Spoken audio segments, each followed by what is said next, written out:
नांदेड़ में कोरोना मुतासरीन की तादाद में इजाफे की वजह से अस्पतालों में मरीजों की तादाद भी बढ़ते जा रही है।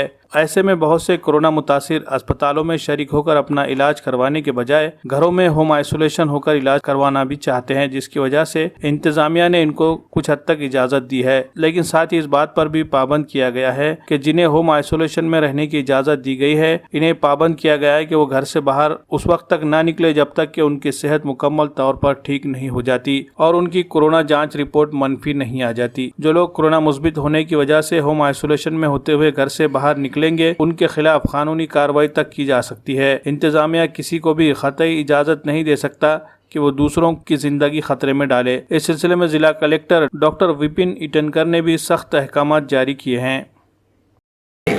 काही 1-2% मध्ये आम्हाला असं कळलं की होम आयसोलेशन लोक बाहेर पडत आहेत। त्यासाठी आम्ही 2 गोष्टी हे केलेल्या आहे की आम्ही 20 ते 25 पेशंटच्या मागे एक टीचर अपॉइंट केलेलं आहे। ते टीचर्स आता शाळा बंद आहे, त्यामुळे कॉर्पोरेशनचे आणि झडपीचे टीचर्स आम्ही अपॉइंट करणार आहेत। ते टीचर्स त्यांना आम्ही कोविड लेवल ऑफिसर त्यांना म्हणणार आहेत, ते त्या पेशंटला दिवसातून 3 वेळा फोन करणार, सकाळी ब्रेकफास्ट करताना, दुपारी लंच करताना आणि रात्री डिनर करताना की तुम्ही कसे आहे, तुम्ही घरीच थांबा, बाहेर निघू नका, आणि ते आम्ही कंट्रोल करू। आणि कालच मी एक प्रेस नोट काढलेली आहे, ते मी आपल्याला देतो।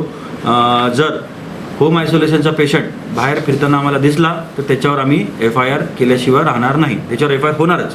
त्यामुळे सगळ्यांना सूचना आहे की हे होम आयसोलेशन आम्ही पेशंटच्या कन्व्हिनियन्ससाठी आम्ही त्यांना अलाउड केलेलं आहे। जर ते पेशंट जर लोकांसाठी धोका बनत असेल तर ते आम्ही त्यांना अलाउड करणार नाही। आम्ही त्यांना CCC मध्ये शिफ्ट करू आणि त्यांच्यावर गुन्हे दाखल, त्यांच्या परिवारावरही आम्ही गुन्हे दाखल करू। नागरिकांना आव्हान सर, नागरिकांना हेच आव्हान आहे की आता येता पुढचे 15-20 दिवस आपल्यासाठी चॅलेंजिंग आहे। कृपया घरी राहा आणि सोशल डिस्टन्सिंग, मास्क घालणे आणि फ्रिक्वेंटली हात धुणे हे 3 सूत्री आहे। याची तुम्ही कठोरपणे आणि काटेकोरपणे तुम्ही याचं पालन करणं आवश्यक आहे, नाहीतर येत्या काळामध्ये आपल्याला चिंतेचा विषय हा होऊ शकतो।